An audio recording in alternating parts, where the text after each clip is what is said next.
Gebäudeenergiegesetz, Energy price cap, Building Energy Act, industry electricity price, municipal heating plans, acceleration in Germany. Do you already feel your pulse quicken?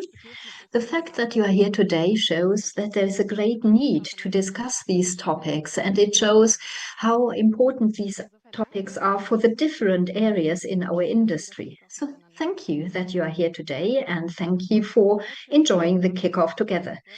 My name is Anne Boers, and I'm heading the conference team at eWorld, and I'm very much looking forward to spending the day with you. Switch into English. With all of you being here, that also shows how important the German energy policy is for the entire European Union and abroad. My name is Anne. I am heading the eWorld conference team, and I'm very glad that you have decided to join us for the first day of the eWorld kickoff today.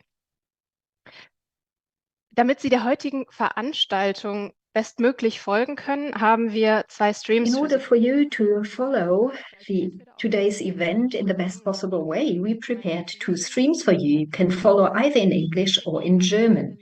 My colleague responsible for the chat is sending the two links into the chat so that you can choose your language. Ich zeige Ihnen das mal kurz auf meinen Folien. Ich habe 2, 3 Folien mitgebracht. Now, I got 2 or 3 charts, and these give a brief overview of the eWorld kickoff. It's a 3-day digital event. Today we've got the very first day, and this is only logical for a 3-day on-site trade fair next year. So today we will talk about energy policies, especially in Germany, but also with a view to Europe. Tomorrow we will have a look at the national and international gas markets. And on Thursday we go back to Germany and we will talk about the municipal heating plans. When you now we're excited about these topics, that's great. Stay tuned and let us analyze these the current topics together. Everything that is important for us in the industry. And I also dare say that every one of us is affected by one of the new laws and regulations in our everyday life. But why does the state interfere? Are regulations really the best way to develop a sustainable energy system, which is planned and which we all want to see? And what lies ahead? You will hear some answers today that will help you make informed decisions in your jobs. And we will start with a discussion with the Parliamentary State Secretary in the German Ministry for Economic Affairs and Climate Action. And this will then be followed by a panel discussion highlighting which role the government coalition has right now. And then we hope that we can answer all your burning questions. And by the way, questions, here I've got another chart for you, how to ask questions. You can ask questions in the chat that you'll find in the eWorld community next to this stream. And this is a YouTube stream, which means that there will also be a recording, which you can also see after the event. But that should suffice for now. Let us now get started with today's agenda. Our first guest has been in politics for almost 4 decades, and now he is a parliamentarian, state secretary in the German Ministry for Economic Affairs and Climate Action. Of course, he is involved in government decisions, and he is especially responsible for electricity, heat, hydrogen efficiency, and security of supply. And also the Building Energy Act and the energy price cap are part of his tasks. Roman Dudenhausen is the managing director of ComEnergy AG, and talk to him.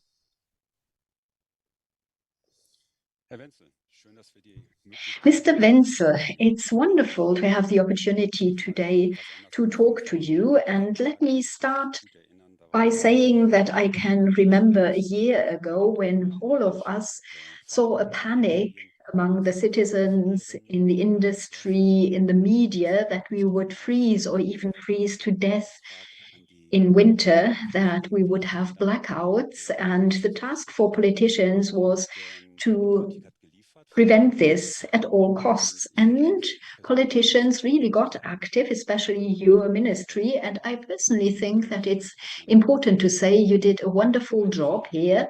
And even if you were perhaps also a little bit lucky, but then this tends to be forgotten very easily. But I think it's important to mention this again, because I know that many people say thank you for this good work. But now let's look ahead. And we, of course, want to talk about what is the current situation before the next winter. We now got the good news that the gas storage is more than 100% filled. And the question is, will we also secure our energy supplies in the coming winter? Thank you very much for your praise in the beginning. I will pass this on to my colleagues who definitely worked hard to make this possible. Gas supply was keeping us busy at the time, especially the very high price at 350 euros per megawatt hours. But now it's still a challenge. We still have the ongoing war between Russia and the Ukraine. We also see that infrastructure was destroyed in the Baltic Sea by unknown perpetrators. And we still focus very much on gas supply. Many people hear 100% full storages that should last us for a year, but unfortunately our gas storage only covers 30% of our energy supply, so 70% of what we need over the year needs to be imported continuously. And here the diversification of energy supplies and gas supplies is helping us.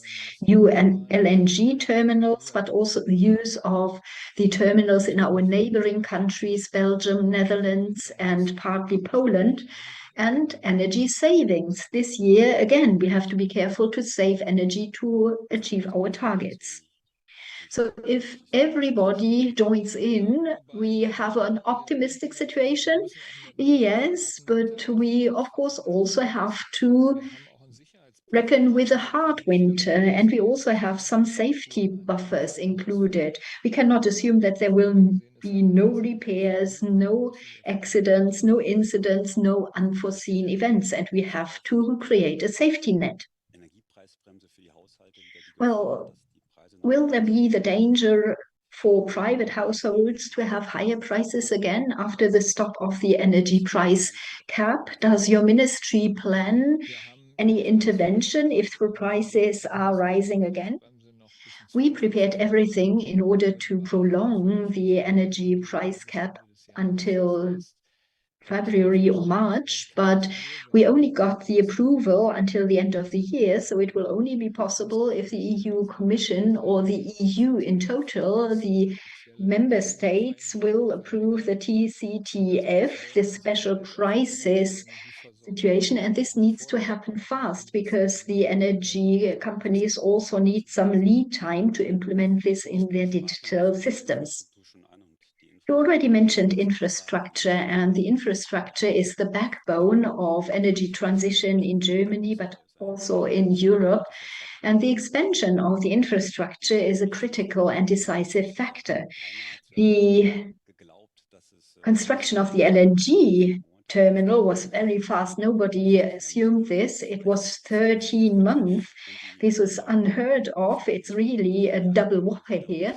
And the connection of further offshore wind parks in order to make sure that the renewable energy gets from the north to the south requires a lot of new connections and lines in the coming years. What do you think we need in the transmission and distribution grids? What are the measures you are taking on the electricity side mainly so that we can see a similar development as for the LNG terminals? Well, it won't be that fast. At the time, one key to success was that the Parliament decided very quickly, the authorities and the companies building the LNG terminal operated, and this was a very decisive factor. And with the Easter and summer packages, the government also took some measures for the grids. In autumn, we had the EU Energy Council, and we also had the emergency regulations covering the grids and providing for possibilities to accelerate developments. So we've got various elements which also are to accelerate our infrastructure expansion, which is very important in order to also lower the redispatch costs. But what we also need is more flexibility in the net, grid-friendly behavior of the consumers, or digital use of the options. The Meter Operation Act means that the energy suppliers have to offer a dynamic rate to the users so that you can respond to times of high use and to perhaps use electricity during times of the day where electricity is cheaper, for example, at night. You mentioned two facets which I would like to come back to. First of all, approvals.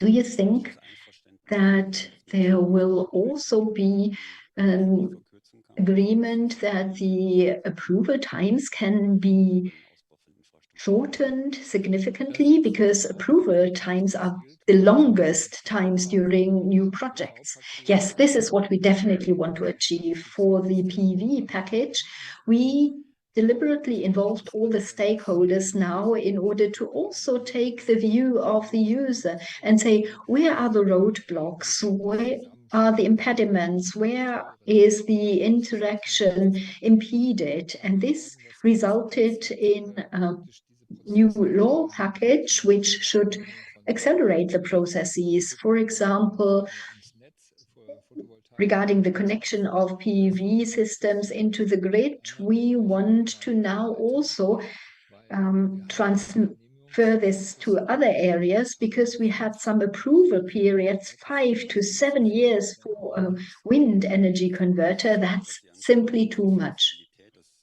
The second point you mentioned was flexibility. As somebody with an electric car, I think this is really great. And you and your ministry are trying to provide more flexibility in the charging infrastructure. And you also want to have new regulations to provide new flexibility based on the high number of electric vehicles. Yes, the typical car is only used for 1 hour during the day, and for 23 hours it's standing still, either somewhere in the city or where you live or where you work. And in these 23 hours, the battery can, of course, theoretically also be used as a short-term storage. And this is a huge storage capacity which is available in the grid. And all the heat pumps also have heat storages, 200 to 1,000 liters, and this can also be used to the benefit of the grids. And in the future, if the meter operating point act is now in operation, we will also see whether this may release new possibilities which are not possible today. I think this is a good transition to the next question. What is the role the state is playing regarding the energy transition and the upcoming tasks? Of course, the state has to accelerate and enable new innovations, but we also see that the state is now intervening and also subsidizing things. We had the topic of TenneT, and it was planned for late summer, but now looking outside, summer is gone. Now we read the new government in the Netherlands will be in place in November at the earliest. Do you have news on when you will get a stake in TenneT, and what do you hope for? What do we expect from this? Well, principally speaking, over the past years, I've seen several countries that do not belong with the European Union, countries further away, where I've learned that the main point is establishing a framework, a set of rules that also allows for private investments. The future will need large-scale investments that the states alone cannot provide, and the legislation had the same idea to allow for private investments into infrastructure projects, for instance, and that is the same way we work at other levels. The legal framework allows for private investments and allows for a calculation of risks, of security. For banks, it's important to be able to pinpoint the bankability of a project, whether it can be financed by them or not. So that's the first point. And the second point is, of course, critical infrastructure, grid structures, networks. And then we have the question of monopolies, where the state has to come in and regulate or deregulate for the sake of competition. For instance, one buzzword is unbundling. A competitive market was to be created, but this requires still regulation, which is now done in Germany by the Federal Network Agency, which is being reinforced in its position currently, in order to make sure that all the grids, all the networks, in case of downtime or emergencies, will be compensated by some kind of safety net. And then, of course, you have special cases like the Gazprom Germania, the German subsidiary of Gazprom, or Uniper. There was the risk of insolvency, of relocation to Russia. Hundreds of public utilities were dependent on these providers, but these are temporary events.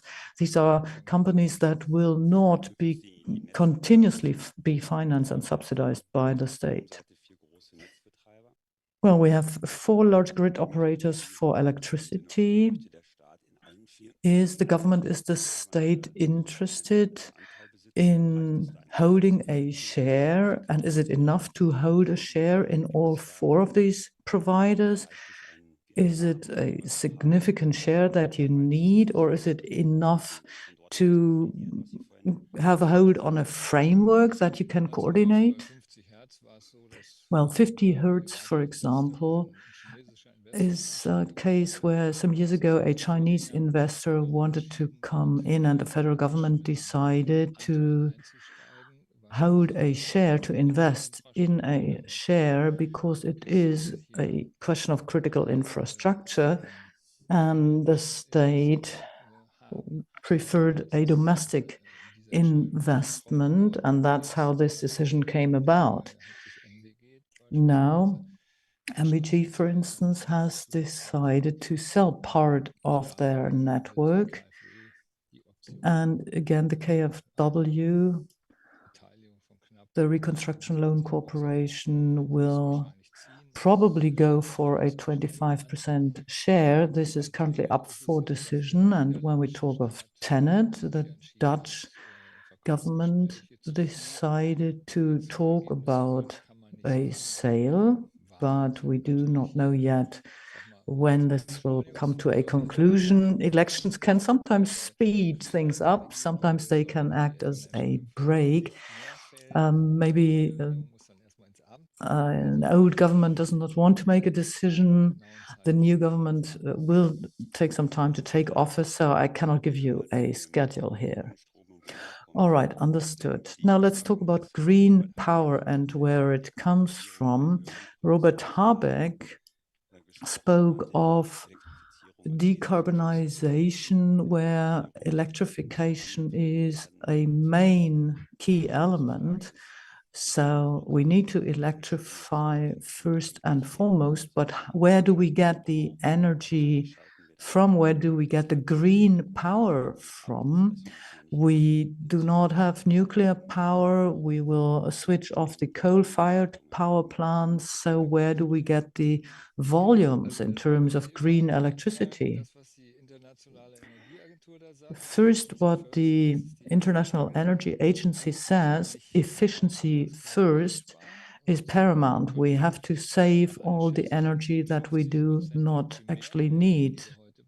According to estimates, about 50% of primary energy we're using up nowadays can be saved.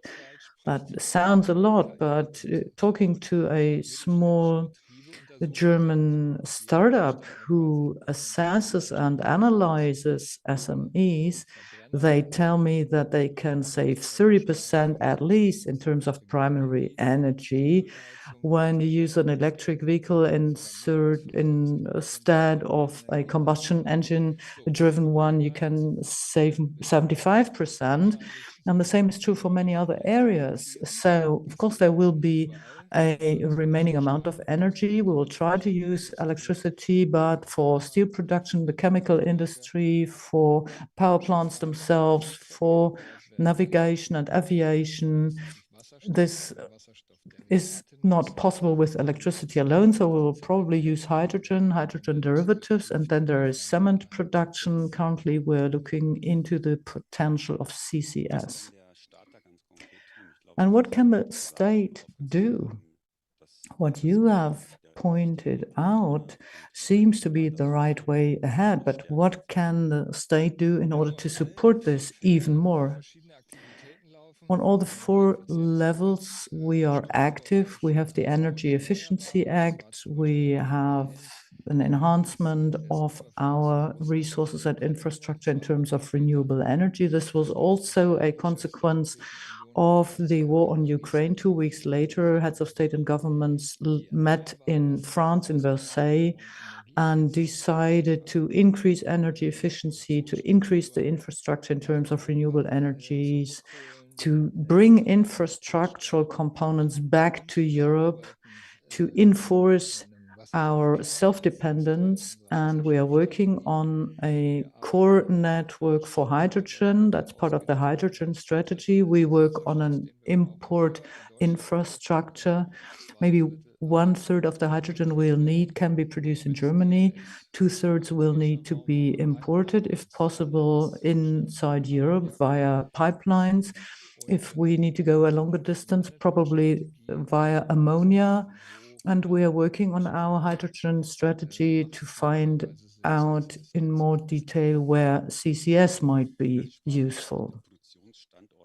You mentioned a reinforcement of a locational position for production, but of course, decarbonization is another factor here that might lead to a decrease of the industrialization. Some ask for a cap for the price of electricity for industrial players, and some ask for a state support or subsidies for a transition period. So where do we stand in terms of a special tariff for electricity for the industry, and how long can a transition period last? Well, let's look at what you said at the very beginning. During the first year after the start of the war, after the gas supplies from Russia stopped, we still were able to supply ourselves. In the beginning, we had to come away from a price of 15 euros per megawatt hour, and now we are in a period of transition. And of course, we also have to compensate for changes that are due to the war on Ukraine. The Federal Ministry for the Economy and Climate Action made a suggestion in early summer that might be sufficient for maybe 5 or 6 years. And that was the idea of a bridge price that bridges the gap, and that is part subsidy. And after that gap period is over, power from renewable energies like wind and solar can be used in several industrial sectors, but this is a project that the three-party coalition is not yet agreed on, but we have a very productive discussion. Everybody is aware of the challenges. Everybody is discussing potential use of these ideas and instruments. Minister Robert Habeck said we have a 50-50 chance of bringing this project to fruition. We, of course, want players who actively go for transition to be supported if they want to produce without CO2 emissions, for instance. They are to get a tailwinds, and I'm optimistic that we will manage to do just that. We have a high and diverse number of potential instruments here. Well, I think the transition period is very interesting because the question is, what are electricity tariffs going to look like in the long run? And if future power grids are based on renewable energies, of course, this will be the lowest cost. But what about our dependence or independence? There are countries where there is a lot of wind power all day, every day. But how reliable is all this? Well, look around all the investments made worldwide. More than 80% of investments were in the field of renewable energies, mostly solar energy, wind, water, in some cases biomass. And this happens mostly in countries where they don't even have legislation on climate action. This is a market-driven development because renewable energies are the lowest cost option for the generation of power. And of course, we have countries with very good conditions, and they can come up with lower energy prices. For us, it's the North Sea, and the countries there are planning for 300 gigawatts of offshore wind power plants to be set up. Spain and Portugal, for instance, are currently using the opportunity that they have because of a large amount of sun. And then, of course, Middle East and North Africa, they do have oil, they have assets below ground, but they also have assets above ground. That's the sun, and in some areas, the wind. And there are amazing investment plans in order to make use of that competitive edge. So there will be definitely readjustments, but in the long run, those countries, those locations where the opportunities are made use of will be those where you have the chance for production facilities to be set up, for industry to set up, and where production will co-determine the future of the energy supply. Well, you earlier said quite rightly, without some kind of support or subsidy, this is not going to work. I believe it's the right thing to do. On the one hand, you need to keep an eye on emergencies, like what happened with Siemens Energy, but does the state have to intervene every time when something like that happens? Well, it's like another consequence of the effects of the war on Ukraine. We've seen what happens with an economy when you have a 55% dependence on gas supplies from Russia, which are stopped over such a short period, like 5 months. And now we wanted to find out where we are likewise dependent. 90% of solar modules come from China. More than 95% of rare earths come from China, not because China naturally has such a supply, but because the technology in terms of processing is very advanced there, and they have low-cost production facilities.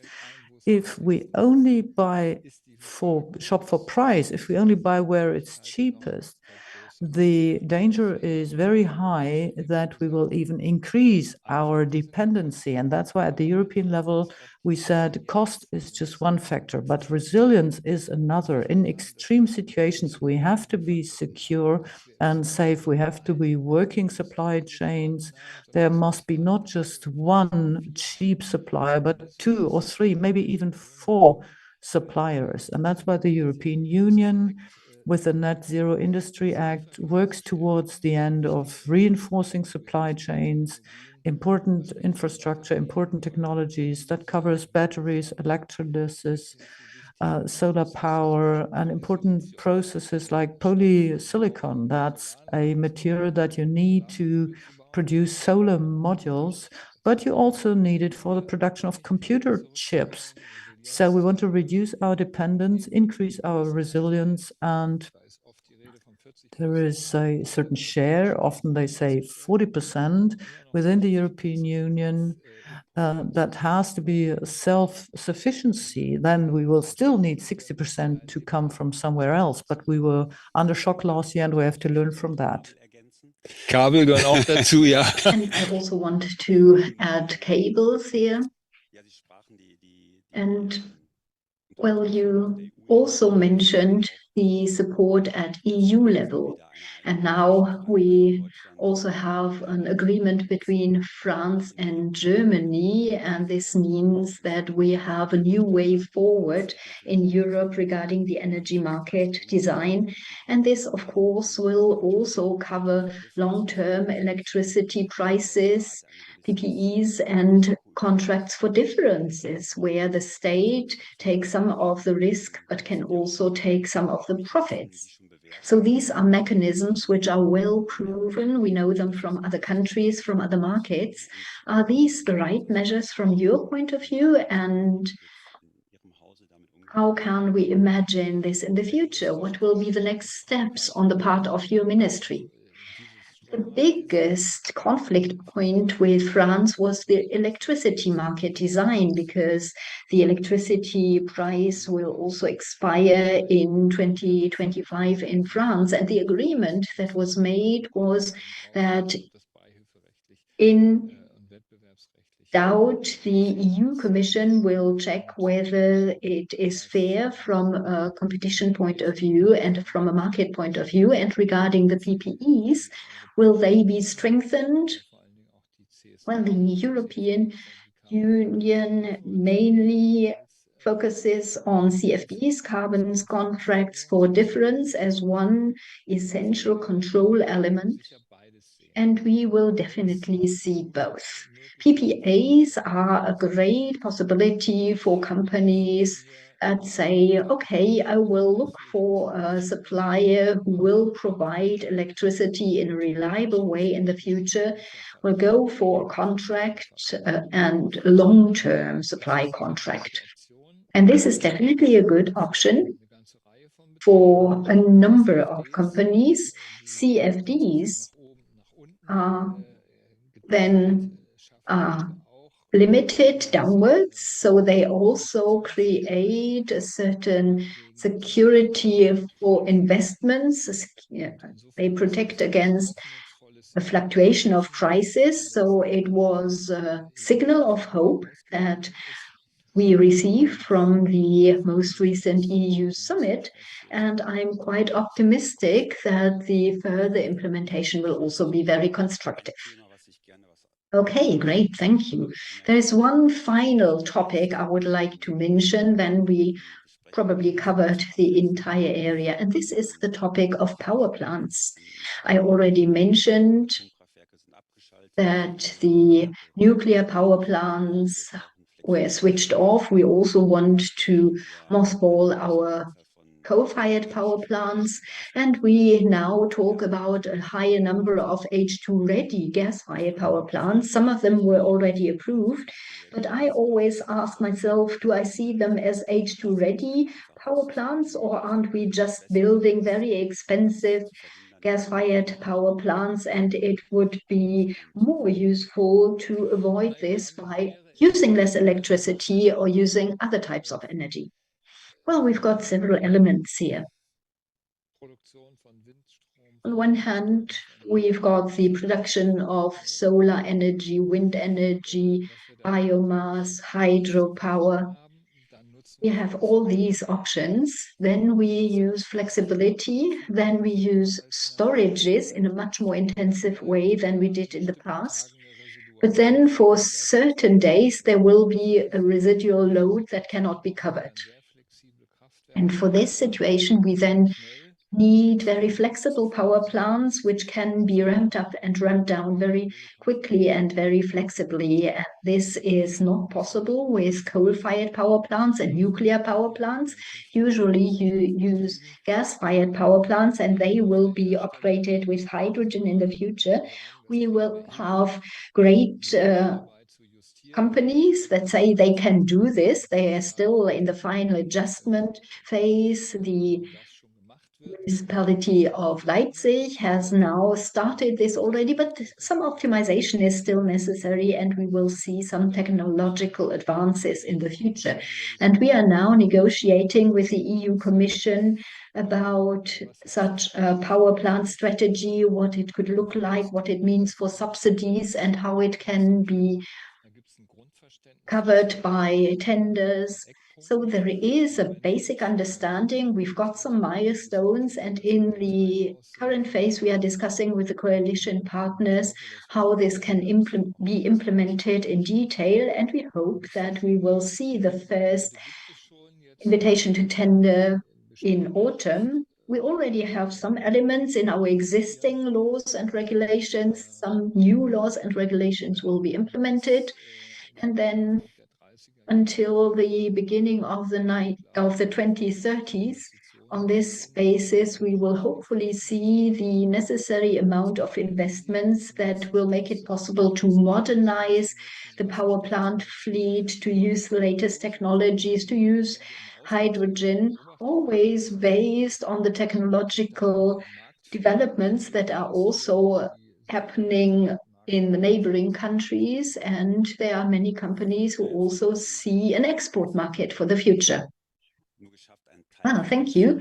Well, in the past 30 minutes, we only had the possibility to cover some of the elements. I have been in the energy industry for more than 30 years now, and I have to say that complexity and dynamics are unprecedented. I'm too young to have seen the oil crisis in the 1970s, and we now also have some geopolitical crises, and the previous government left you a lot of work as well. So there are huge challenges, and I wish you a great deal of success and also a lucky hand. I think Germany needs it. Thank you very much, Mr. Wenzel, for the interview.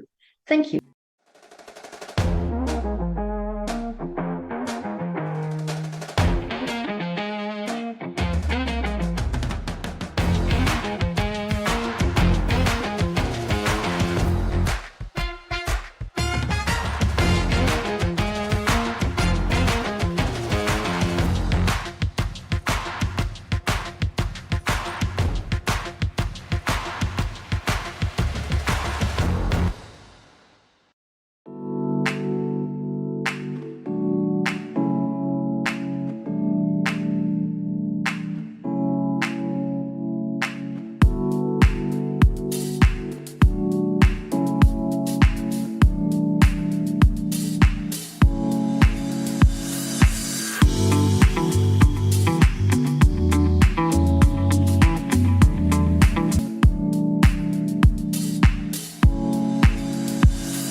Herzlich willkommen zurück hier in unserem Essener Studio.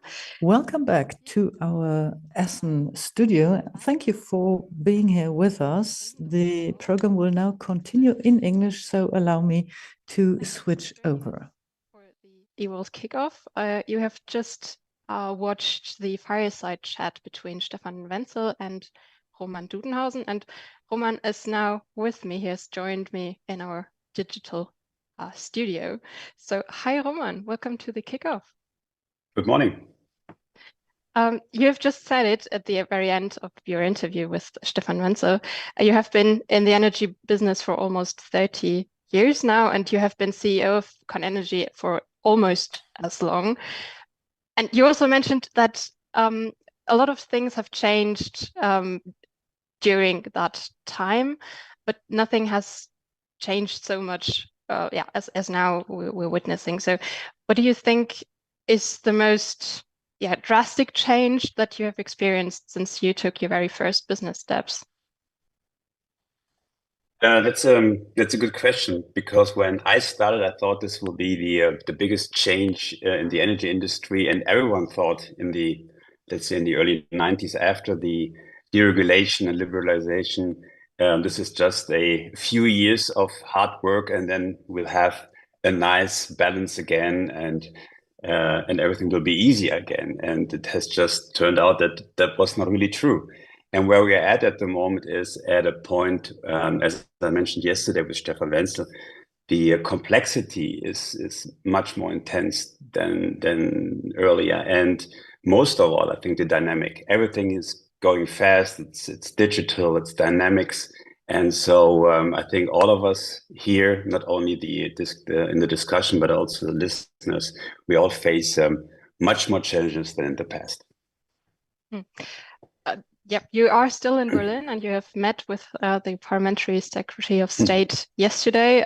How did you experience that meeting? How did you experience him and the atmosphere in the ministry? I think it helps him that he is for more or less 40 years in politics, so it keeps him a little bit relaxed and calm. I think that his ministry is really working on the topics, and they have identified the right questions. On the other hand, as we all know, working in a government with three very different parties, it's also a challenge, and we had the chance after the interview to chat a little about that. Yeah, they have a lot to do, and a lot on that to-do list. What is your main takeaway from the interview yesterday? Can you say that? I think the main takeaway is that there is a huge time pressure. There are many things we discussed yesterday that were discussed in the interview where there is a timestamp on it. So I think that, and we all know that in 2 years we have a next election. So in the next few months, there are quite a few things that have to happen. And this is not only pressure from the outside, but also within the government. So there is a need to deliver results. Yeah. I am very curious to learn what our panelists have to say on these results that we all want to see. So I suggest let's meet them now. What do you think? Perfect. So I'm very happy to host this panel discussion, but I'm even more happy that we have three so great energy experts with me here on this digital stage. I just go in the order I have here on my sheet of paper. So first of all, Stefan Kapfer, CEO of 50 Hertz. Happy to meet you again. Michael Lewis, the CEO of and CSO of Uniper. Happy to meet you, Michael. Morning. And Professor Christoph Schmidt from the RWI, I have to be careful here, RWI from the Leibniz Institute for Economics and Research in Essen. So very happy to have you all here. And maybe we start with a little warm-up question, pretty much the same thing I did yesterday. We are in really difficult times, experiencing now a second war after the Ukraine war started last year. Now we have a second war. We still have some trouble with leakages of pipelines and unstable global situation. We do not know exactly what happens on the weather side this winter, of course. So What are your expectations to the upcoming winter, for the upcoming winter? Do you think this is going to be another big challenge, or is it this time a little bit easier to get through the winter? Maybe starting with Christoph Schmidt as the outside expert.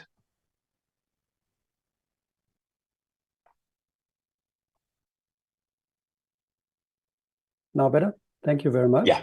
Thank you very much. The good news is that the gas storage facilities are completely filled. Another part of good news is that companies and households have learned how to save on energy, be prepared to save on energy. But I think your question is well taken. The preconditions for the upcoming winter are one thing, but if the weather is not as mild as last year, if there might be a successful sabotage on a pipeline, we are quickly in a situation where we have to react. And so we need to keep on alert, I think. And if we are lucky, we have a better time or an easier time this year, but it's not really a safe thing. What do you think, Michael Lewis, since you are a big part of this game, looking at the gas situation? I think I'd agree with Christoph that we're much better prepared this winter than last winter. We have got almost completely full storage. We have built more LNG import capacity. We have got a significant amount of demand destruction, and we've demonstrated that we can quickly divert LNG cargoes from China to Europe as necessary. So all of that is on the positive side. But as Christoph said, the negative side is we are incredibly sensitive to temperature. The last two winters, and bear in mind, this problem started actually in 2021. The last two winters have been very, very warm by historical standards. That means demand has been down significantly, and that means we haven't had real pressures on the system. So I think there are still big risks, namely if we have a cold winter coupled with high LNG demand in China, possibly further disruptions on pipeline gas or sabotage, or indeed challenges with power generation capacity like French nuclear. So the market is still very febrile. Prices are still high compared to pre-crisis levels, and prices are still very volatile, and a small piece of news can move the market very quickly. So I think the era of comparatively high prices and volatile prices is still with us. But it's true to say we are much better prepared this winter than we were last winter. What's the perspective from the electricity side on this winter? Yeah, Roman, I would add only a few remarks about the grid infrastructure situation and the electricity situation, because what colleagues mentioned about the gas supply and the dependency on temperature topics and pipelines is totally true. We have established in the electricity sector a lot of measures last winter, which worked very well. The higher utilization of the grid infrastructure was needed for reducing curtailment costs, reducing redispatch needs in the grid infrastructure. We have a lot of reserves in the system back based on mainly coal power plants, black coal, as well as hard coal power plants. And of course, we are very well connected in the European single market for electricity. The situation of the nuclear power plants in France is a little bit better than last year. We have contracted a lot of redispatch potential in Germany and outside of Germany. So like it was mentioned before, awareness is the main message I would give to all our people and industry, because if the reduction of demand is as high as it was last year in the electricity sector, and as it was also in summer this year, it's less 7-8% compared to pre-crisis situation, then we should be able to manage the next winter as well. Thanks, everyone. Yeah. If I may, I have an additional remark. I think that there's an additional danger, or at least a smaller risk, at least, and that's complacency. We have seen that we have been successfully running through the last winter. We have built LNG terminals at an unprecedented speed. And immediately there was a talk about a new German speed, German tempo, Deutschland tempo, which obviously bears not true, is not really a genuine reflection of a state of affairs. And adding to that, we have seen in the Corona episode, the first year and the second year were easier to communicate what is necessary, and then in the third year, and there might be some fatigue of saving on energy coming into play. So it's really another, maybe smaller, but there's the risks of that too. Yeah, thank you all for the perspective for the next winter, and maybe we have to look back one winter to start the discussion about the impact of the government. And by cutting down the Russian supply, Uniper was very, very close to insolvency, and the German state came in to prevent that and to rescue not only Uniper, also Gazprom Germany and SEFE. So the first question, maybe I start with you, Christoph, and then Stefan and Michael last, because the next question will be to Michael. Was it necessary for the government to do this step to really go in and rescue the two companies? Well, I think in big crises, the state has to take unprecedented or unusual steps. And sometimes preventing even worse things to happen may ask a government or force a government to step away from the usual Ordnungspolitik. And in this instance, I think there was not really a big choice in order to prevent strong negative ripple effects.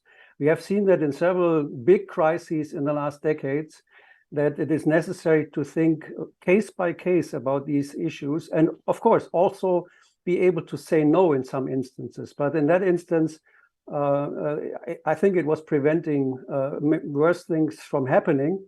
And as I read it, the company is now profitable again, and there's a chance that the state can get out of it without major losses to the general public, to the taxpayer. But that's not always granted. So you have really to take carefully, inspect each case one by one. And the big danger, again, similar to my last point, is that we have heard many voices in the aftermath of preventing the worst things from happening. Now we could really make all companies in this realm public. Why rest on private companies altogether? This is really a danger that we should avoid. Stefan. Yeah, I would agree with Christoph. We have seen it several times in the last crisis situations since 2010. In the financial crisis, we have seen that Commerzbank was partially state-owned. It is still partially state-owned. Then we have seen in the Corona crisis intervention by the state in the Lufthansa, and then with the Ukraine war in Uniper.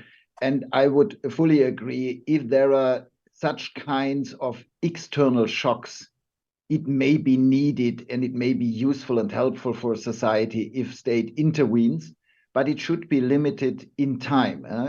Imagine we would now argue, it's great that the Lufthansa is state-owned, it's great if all the banks are state-owned and now all the utilities and the energy business is fully state-owned, then it's no longer a market-based economy. And that's the reason why I would also agree with Christoph. You can intervene, you can also act as an owner in a business if there is an external shock situation, but it should be limited in the time frame. Michael? Yeah, I mean, I think the colleagues have summed up the situation and pretty well. You know, at the height of the crisis, Uniper was in deep financial problems. You know, all of its gas from Russia was cut off overnight. That meant that all of the customers, and Uniper has around 1,000 customers in Germany, we're the largest player in the gas market, industrial customers, Stadtwerke, who ultimately supply individual consumers, all of those customers would have been dramatically affected had the government not stepped in. And it would have had an enormous impact on the traded market in energy, because, of course, Uniper was trading with a large number of counterparties across Germany and across Europe, indeed across the world. So it was absolutely necessary to step in, stabilize the situation for customers and stabilize the situation for our counterparties. And, you know, this was a black swan event. It wasn't that Uniper had an overridingly failing business model. It was one very specific thing. The rest of the business was and is in a good shape. And indeed, that is why once we were able to procure the replacement volumes for the Russian gas, the company bounced back to profit this year, and in fact will achieve an EBIT of 6 to 7 billion by year end, which we announced in our recent 9-month results. So the business is fundamentally sound. It was a one-off intervention that was absolutely necessary to stabilize the market. And I think the government has been proved right, because all of the projected subsidy at the time of the intervention was not required. And it looks like the government will likely get all of its money back and then some, based on the trajectory for the exit under the EU requirements for state aid. The government has to sell down to 25% plus one share by the end of 2028, i.e. it is time limited. And I think it will prove to be not only a necessary intervention to stabilize the market at the height of the crisis, but also an investment which generates a return for the government. And that return will be based on Uniper not just replacing the gas from Gazprom in a sensible way, which we did, but also from developing a new strategy to replace gas long-term with greener gases and to make the power portfolio a greener portfolio with more renewables, more green and flexible power, and a move away from fossil fuels. And all of those core capabilities that Uniper has, we will be using over the next decade and more to deliver that green portfolio, which will make a huge contribution to the Energiewende while also delivering a return for the government. Yeah, you almost answered my second question. So the major role that Uniper played in the past as a midstream, as a leading midstream company with power generation. So what I get from you is also the future role, and added by H2, of course. And the other thing is what Stefan mentioned correctly is that it would be preferred that the state will only be a temporary owner in the company. And do you see a chance that this might happen a bit earlier than 2028, the change in the ownership structure? Well, that's a question you'd have to put to the Bund. Our job as management is to deliver a coherent strategy to show that we can make a solid contribution to the Energiewende and to demonstrate to our external stakeholders and potential future investors that we have a coherent business which is sustainable both from a financial perspective and from an environmental perspective. And that's precisely what our new strategy aims to do. What we want to make is a contribution to the Energiewende that plays to our strengths. So that's to say, we will do renewables, but the focus will be on staying a gas player and a flexible power generator, but building new gas power plants which are convertible to green fuels or to CCS in the future, and to repurpose existing power plants to carbon capture where that is possible. So green power plants, flexible power plants, and to convert our midstream gas position, which is around 200 terawatt hours of gas, both long-term contracted LNG and pipeline gas and procurement from the wholesale market, and to gradually replace that with green gases, whether that's hydrogen, biomethane or other biogases. So the fundamental structure doesn't change. Our fundamental commitment to customers and to energy security doesn't change. What does change is our delivery of investments in line with the unique contribution we can make to the Energiewende. Thank you. I think it's not time to move on from the urgency rescue missions of the state to the increasing influence in the backbone of the German energy industry and European energy industry, the transmission grid. So I would be interested to get to know your view on that the state is, we all know that they're very close to finalize a deal with TenneT, and that the idea is to have a, let's say, a significant influence in the transmission, in the TSOs, to develop a certain market regime and an infrastructure. So what is the perspective from your side on this development? Is it also a temporary involvement of the state, or is it long-term? Of course, I would start with Stefan as being one of the big TSOs, and then we move on with Christoph. Yeah, first of all, Roman, everybody knows, or most of you may know, that KfW is a minority shareholder in 50Hertz with, at the moment, 20% of the shares, and this works very well. So we are very happy with KfW as a shareholder in 50Hertz. But of course, what is discussed in the political arena is something different. It's not only minority shareholdership in maybe more TSOs. We all know that there is an agreement about a minority shareholdership also in TransnetBW to be realized in the next few weeks. But you mentioned, Roman, the situation with TenneT. I will not talk about TenneT, but what is the target picture of the current coalition when we talk about a shareholdership of KfW in the 4 TSOs in Germany? Is it driving the energy transition, or is it asking for a different financing situation or realizing synergies or whatever? And first of all, I would talk for all 4 TSOs in Germany. I think there is no doubt that all 4 TSOs in Germany are fully aligned with the climate neutrality target of the German government of 2045. So it's our approach to deliver, to realize this target, climate neutrality, and to invest in the grid infrastructure. But merging TSOs, and that's something which is often discussed when we talk about state ownership, merging TSOs from 4 to 2 or whatever, we all know what does it mean to big companies if they are merged. How long will it take? How much discussions will you have? How much uncertainties for labor force?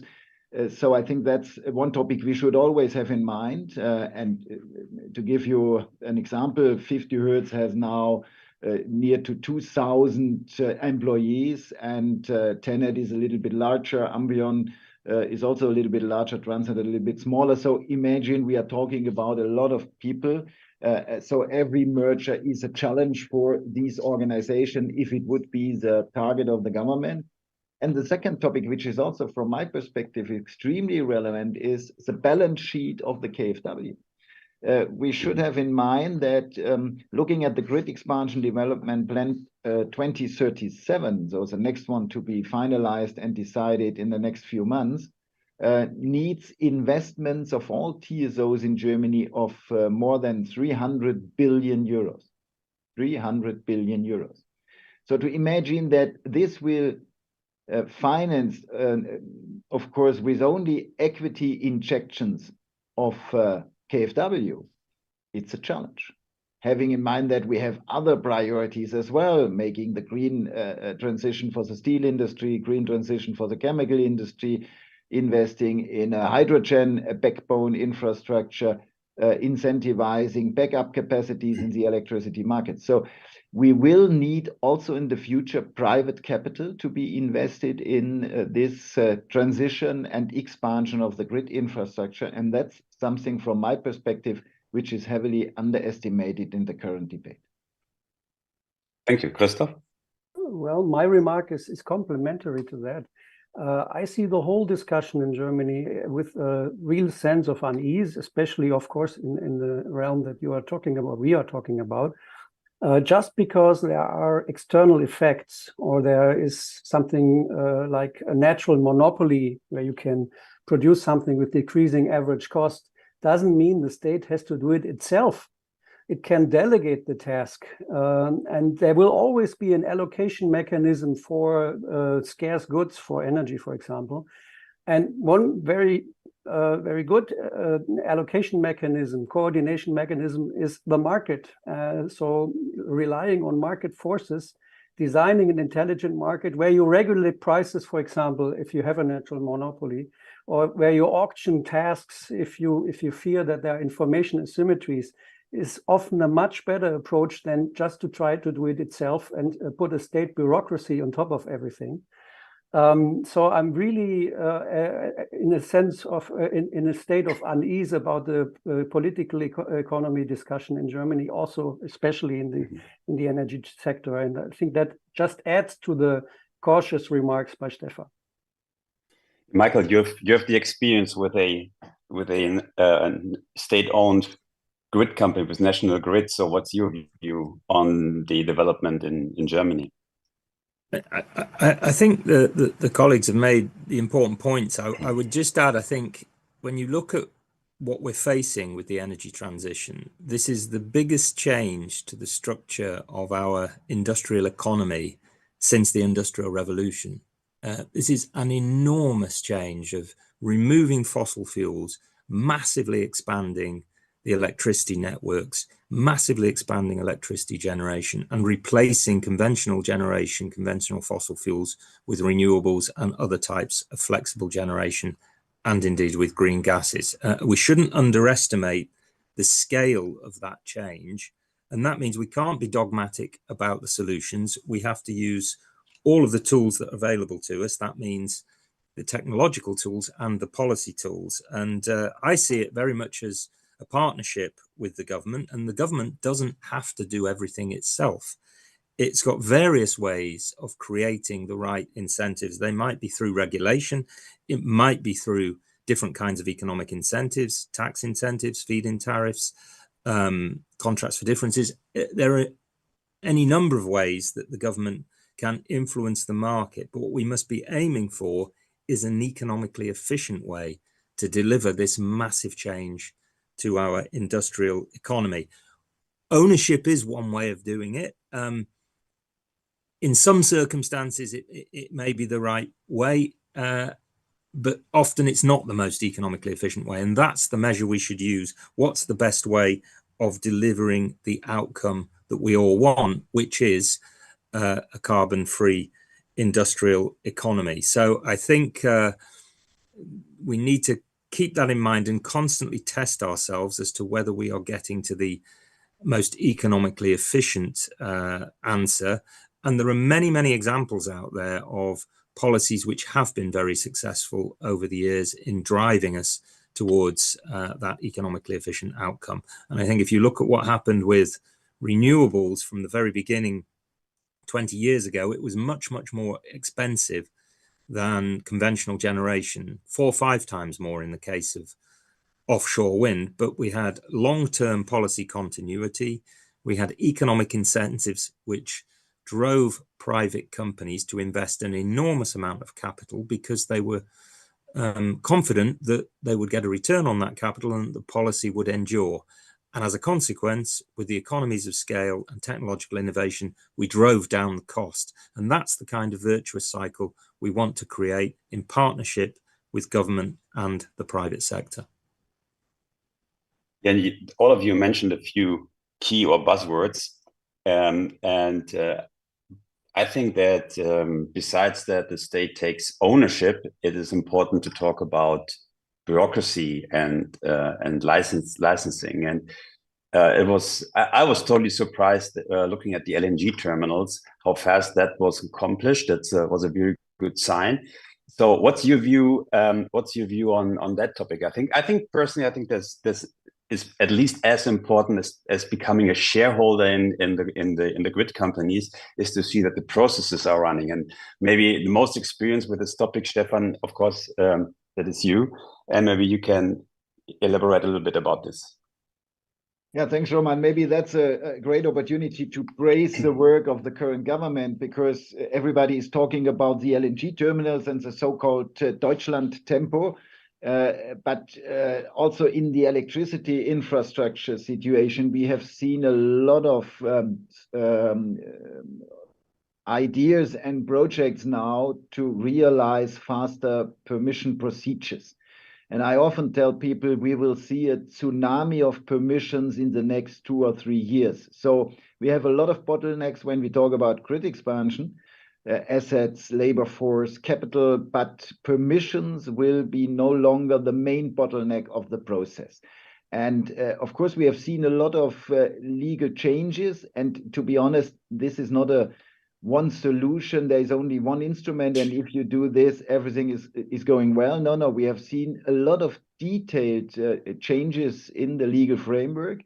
Just last night, we all know the German federal government and the prime ministers of the federal states agreed about additional ideas how to speed up permission procedures. So let's wait and see if there are additional opportunities for us. But there is really a lot of progress, I would see. What I miss is not a reduction of bureaucracy. I can imagine in other areas of business it's true, but here what I miss is focus and prioritization, because there are so many other ideas when we talk about investment in grid infrastructures. Maybe we can talk about it in the second step.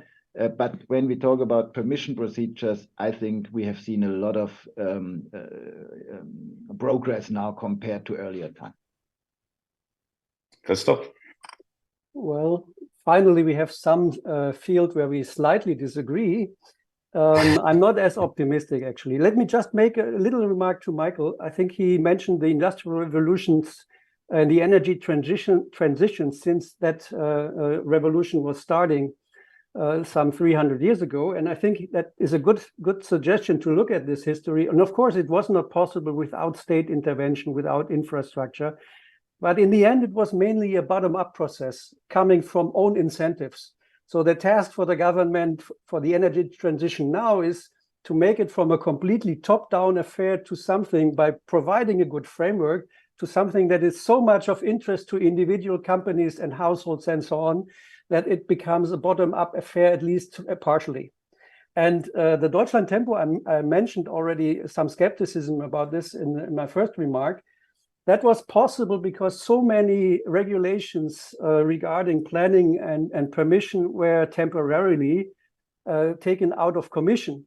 But that does not mean that our spirit overall in our economy has completely changed. I still want to see proof of that.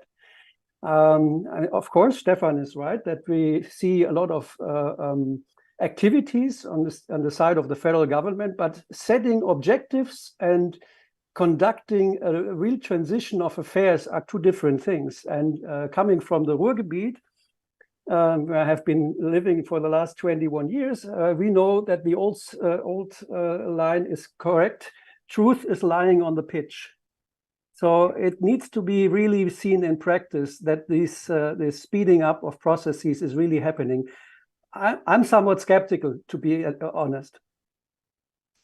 Maybe to add the next topic and then to give it to Michael, is the where the state is now working on for a long time, especially in the media, and the government cannot agree, is the industry, the energy industry price, the power price. So, Michael, what is your position to that? And first of all, in general, and the other thing is I found it interesting that it should be a temporary thing, but let's talk about that one later. So first of all, what's your impression about this discussion, Michael?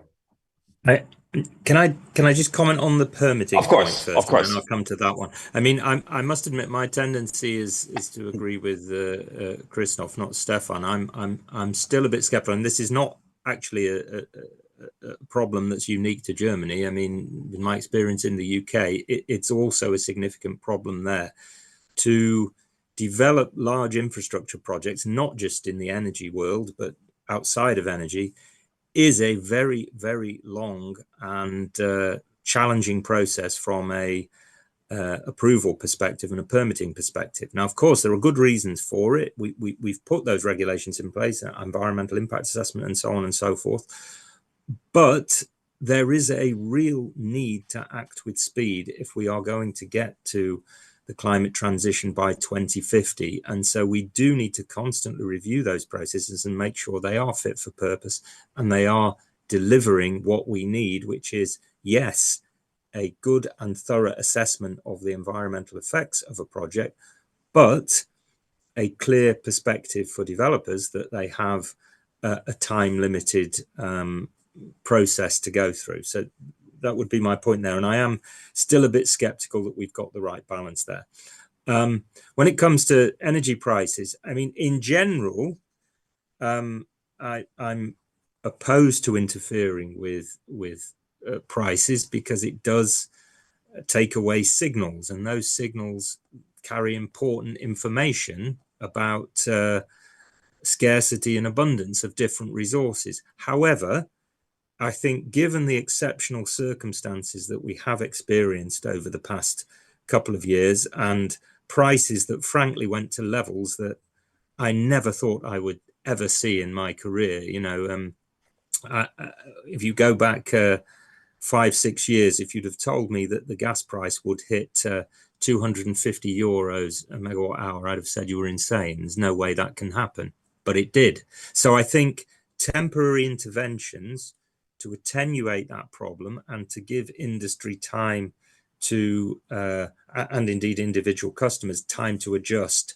are really, really important and played an absolutely essential role in managing our way through the crisis. So I think government should always be ready to intervene in very specific circumstances, but they should be very clearly time limited and for exceptional circumstances. Stefan? Yeah, thanks, Roman. I just wanted to answer shortly to the debate about the permission procedures. And of course, my remarks are only focused on the electricity grid infrastructure. But to give you one example, last year we invested 1 billion euros as 50 Hertz in the grid. This year, 2 billion euros. Next year, 3 billion euros. If we now talk about the realization of some radial connections to offshore wind farms, the bottleneck is not the permission. The bottleneck is that Siemens Energy, Hitachi, or GE will tell us, yeah, but we can not deliver any converter station before 2031 or 2032. There are no vessels available to realize offshore wind farms or converter stations in the Baltic Sea or in the North Sea. So, of course, it may be not all be solved in the permission procedure process. But if we forget that the supply chain is tight, that the capital needs are increasing so much, we would have the wrong focus in the debate. It would be only on the permission procedure. It may be different for backup capacities in the power generation. It may be different for the hydrogen grid infrastructure. It's definitely different for roads and railways. I agree. But in the electricity grid infrastructure, I've seen a lot of progress. And if you want to hear a few remarks about the electricity price or the industry electricity price, I fully agree with all was said by Michael. But first of all, often it was argued that the electricity prices in the US are much lower. And now we see a lot of potential investors in the offshore industry are leaving the US market because the answer is for these kind of prices, we cannot deliver these kind of projects. Of course, I'm sure you can generate renewable energy in Saudi Arabia much cheaper as in Germany. And at the end, the electricity or the energy prices in Saudi Arabia are much lower than in Europe. But this was the same in the last decades. And I cannot remember that much industry was moving to Saudi Arabia. But nevertheless, there is a competition topic, and we should have this in mind, and we have to look for answers. Second remark, power generation itself will become cheaper with a higher share of renewable. That's very clear. So having PPAs and realizing more PPAs is a relevant topic for all industrial sites from my perspective. But we shouldn't forget that the system cost, grid infrastructure, backup capacities, storage situation, managing the volatility of the grid infrastructure, curtailment costs, all these topics, they will increase. So it's not so easy to answer the question, how can we realize cheap electricity prices in 2030, 2032? Generation will become cheaper with more renewables, but also system costs will increase. And that's something we have not in mind yet in our discussion. Christoph? Well, I'm very skeptical about this suggestion of introducing an industry price, Industriestrompreis, for three reasons. And I think they are really very strong counter arguments. One is this proposal is relying on a completely incredible, unbelievable narrative. It's just lasting for a few years as a bridge is the narrative. We have just heard from Stefan, there are many good reasons, and all the projections that I'm aware of point in this direction, that energy or electricity prices will not come down very quickly to very low levels that we have been accustomed to, So it's a bridge that will be proving not temporary, but permanent. And we have seen with other provisions in Germany how long-lasting such conditions, such arrangements may be. The Solidarzuschlag is a very good example. Nobody believes anymore in the temporary, in the promise that something will be temporary in the market. And if the market really believed that, and I think that's the strongest version of that argument, if the market really believed that, it would be so easy to find capital, to find equity, to bridge that gap without hesitation. There is no need, there would not be any need for the state intervening to bridge the few years to prevent companies from going away. Secondly, there's a distributional question.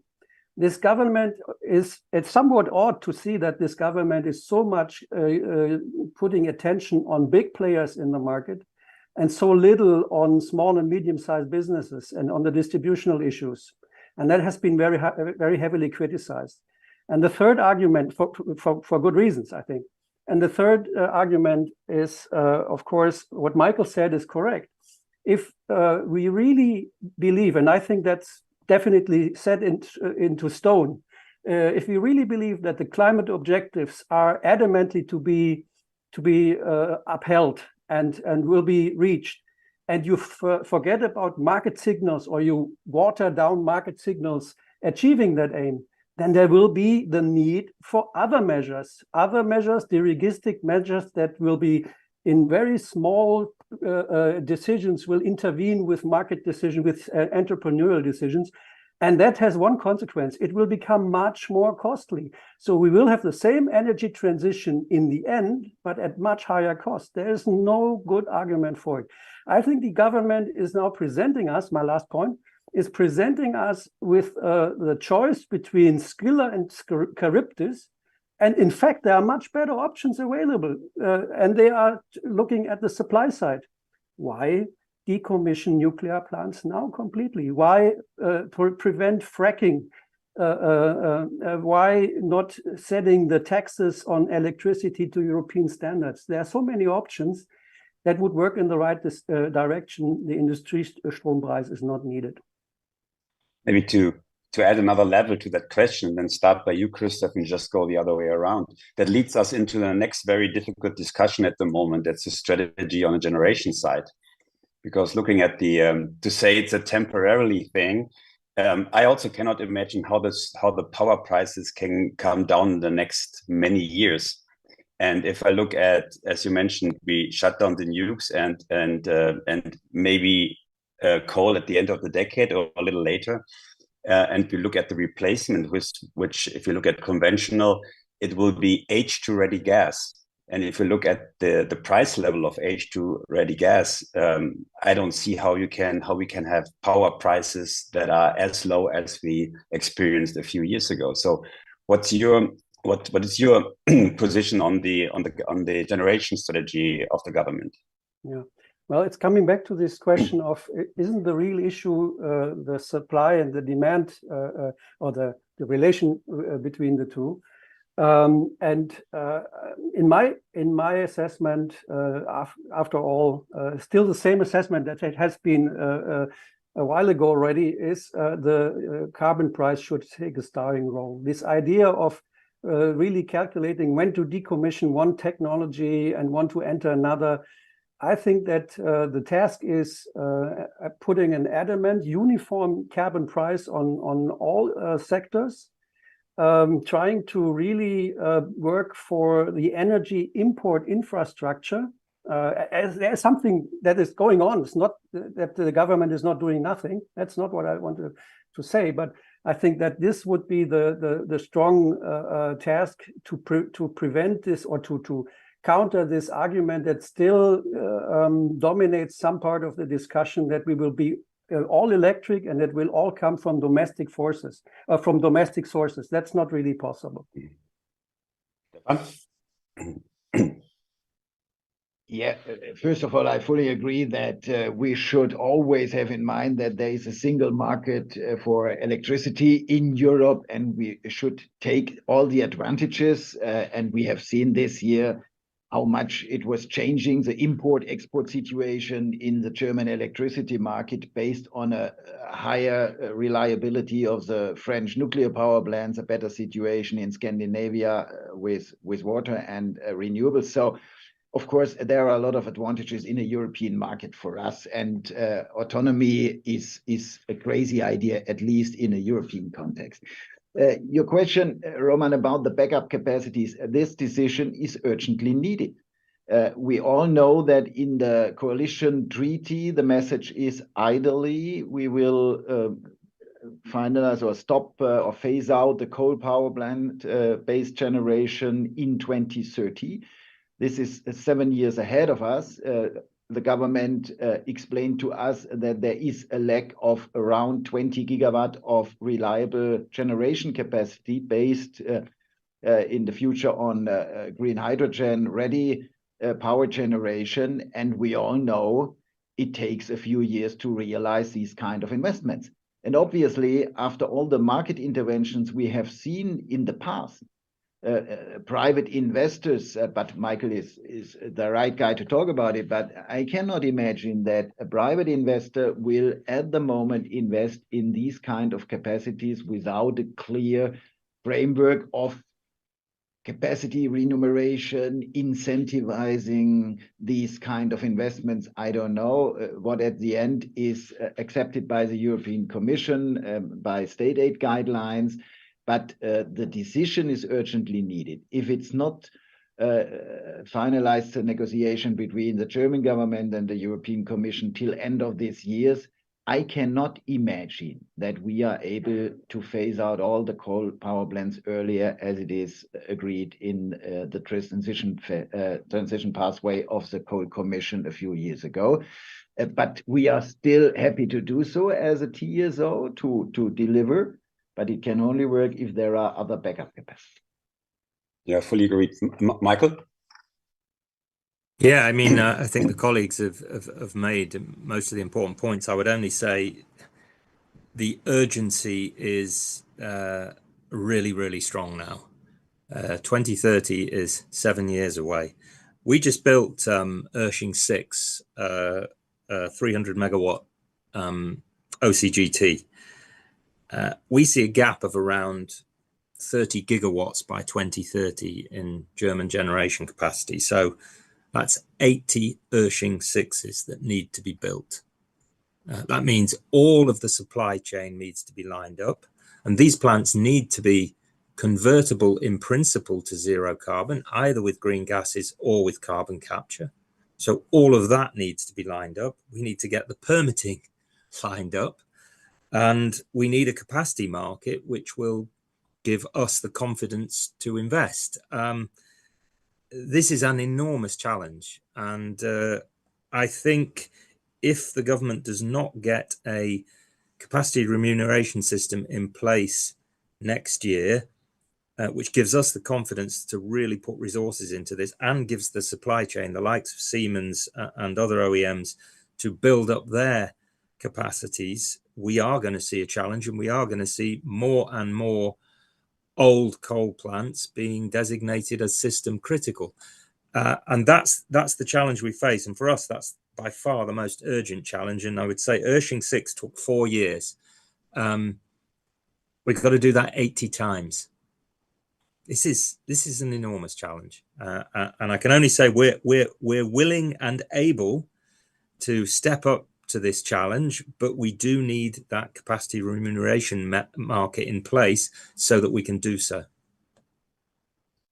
Thank you very much. It was very comprehensive, very easy to understand with the 80 times building Irsching. So this is something, it's a good takeaway, I think, for all of us.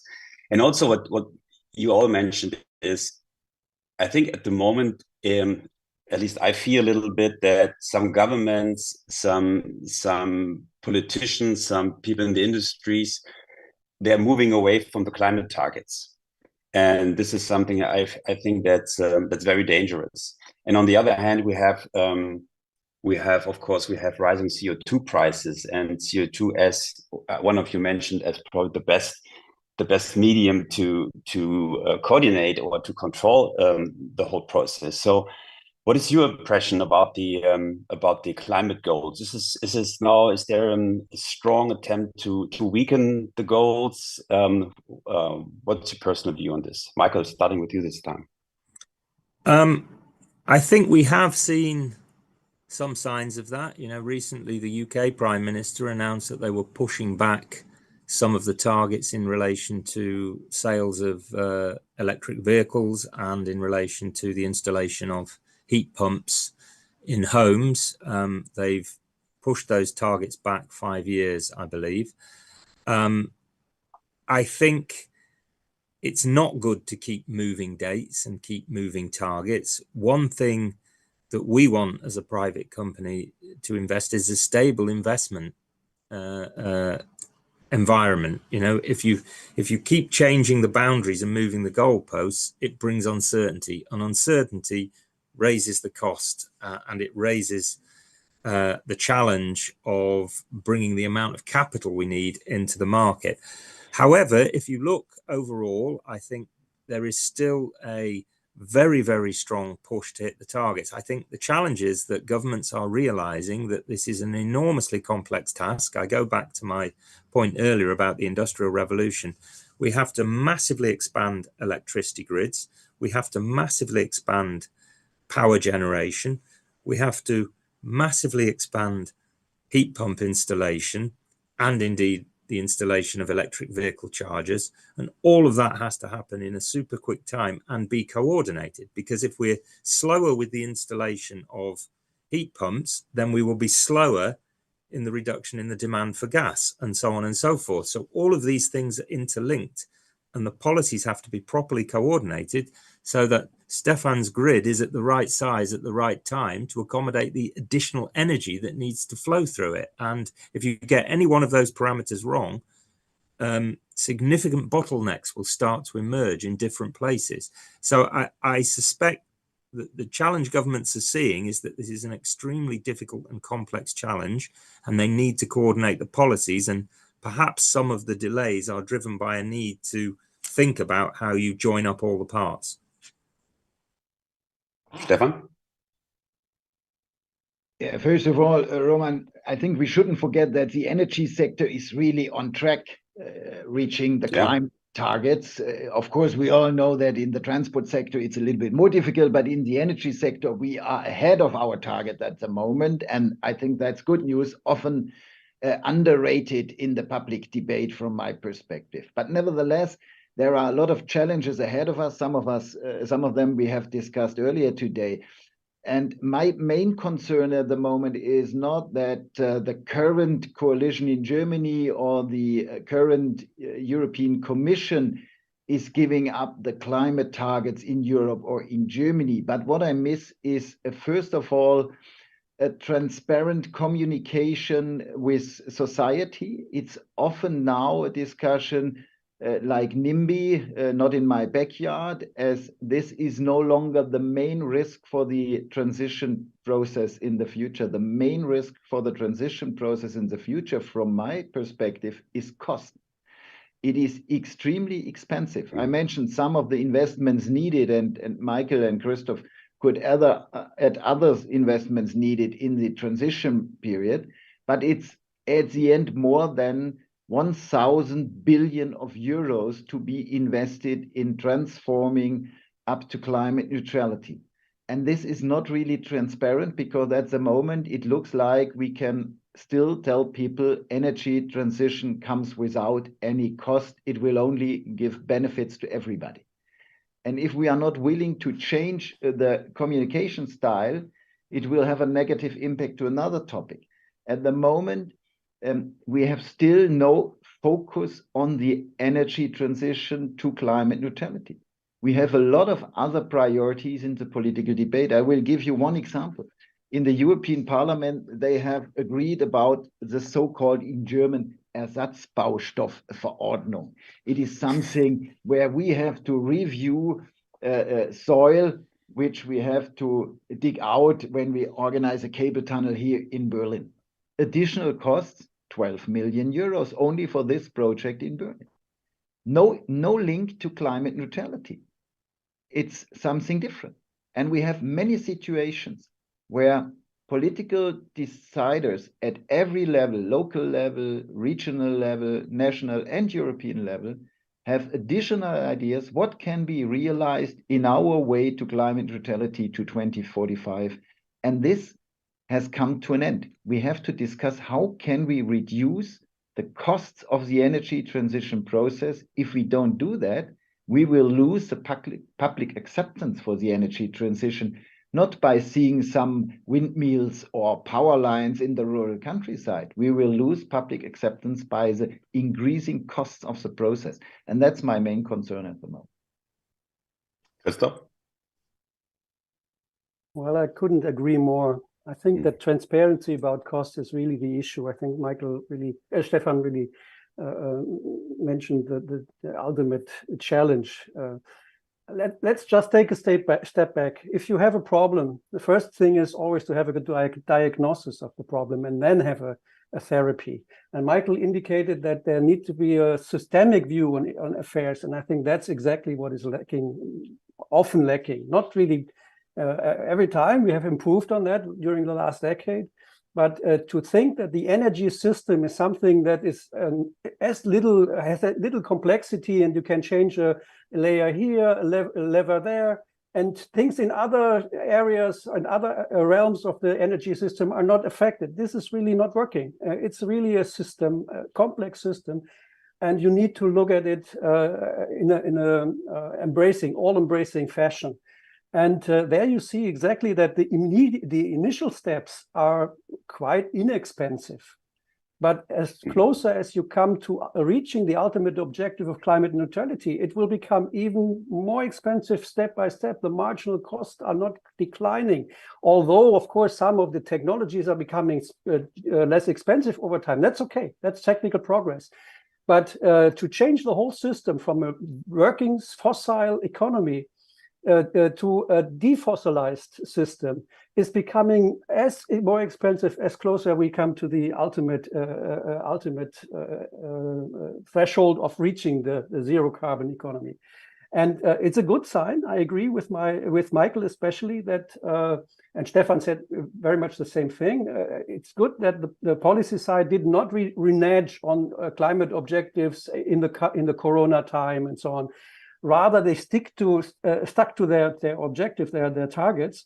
But put your money where your mouth is a good suggestion. And seeing that the carbon tax on transport was delayed, the increase was delayed in Germany, it was not really a good signal that the policy side has really understood the challenge, the severity of the challenge.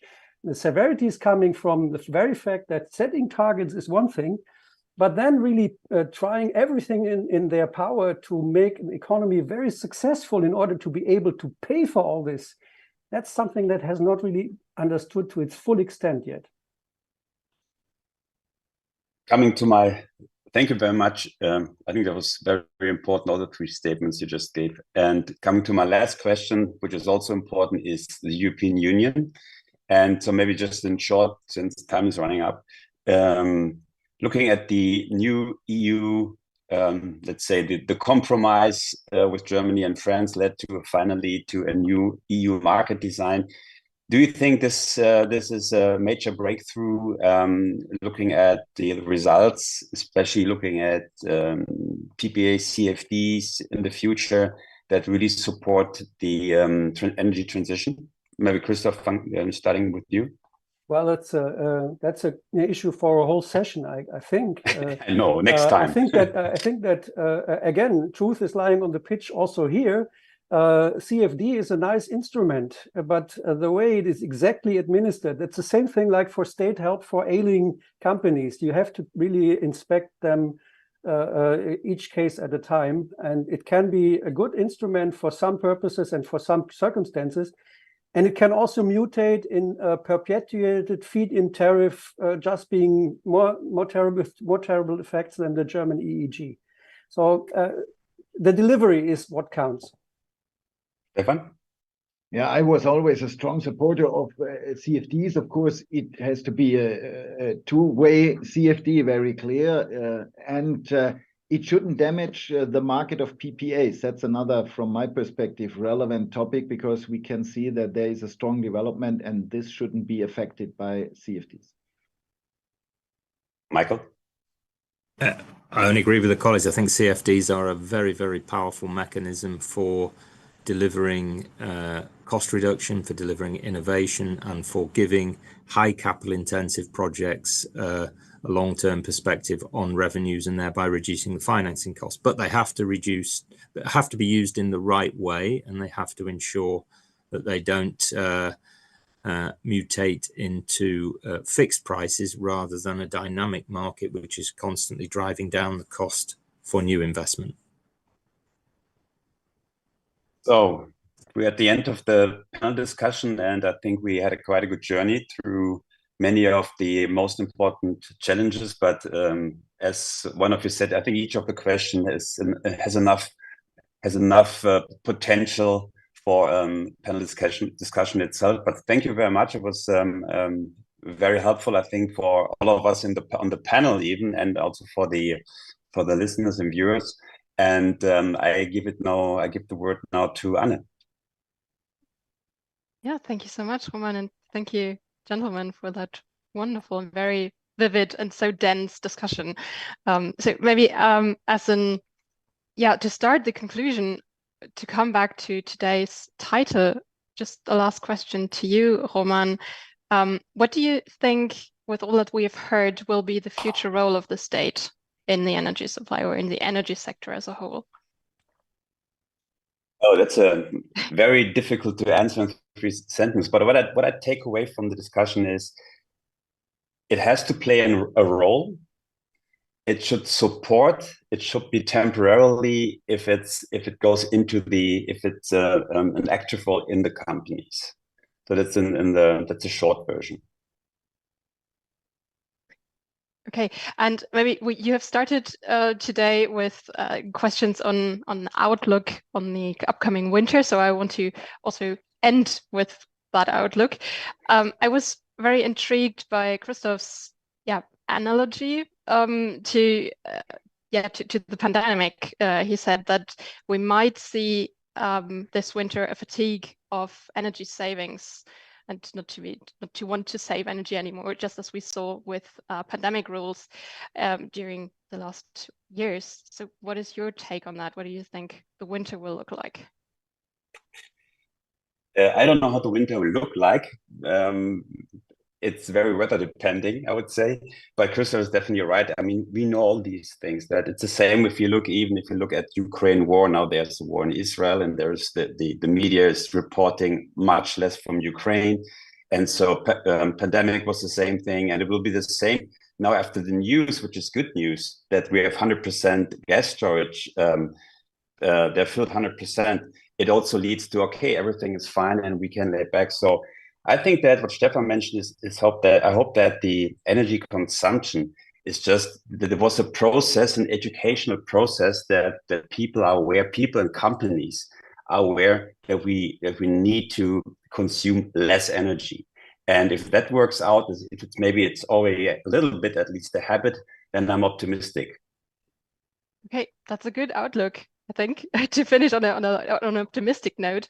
And we will all meet in February for eWorld, and we will be, I hope, we will know more on how the winter then went, and also hopefully be in warm trade fair halls that are filled with a lot of people. So I'm very much looking forward to all of that. In the meantime, if any of you in the audience have questions or comments, further maybe concerns, or even praise, we're mostly we're looking forward to get praise from your sides and feedback. Then just give us some feedback and email us. I will put on a slide to give you the contact details. While you note down all of that, let me thank you. Thanks to you, Roman, for leading that discussion and also for preparing the interview today. That was wonderful to follow. And also thanks to all of the three of you who have been here for all of your time to be with us and share your thoughts on how the market and state's role will play out in the upcoming month and years. That was extremely fascinating.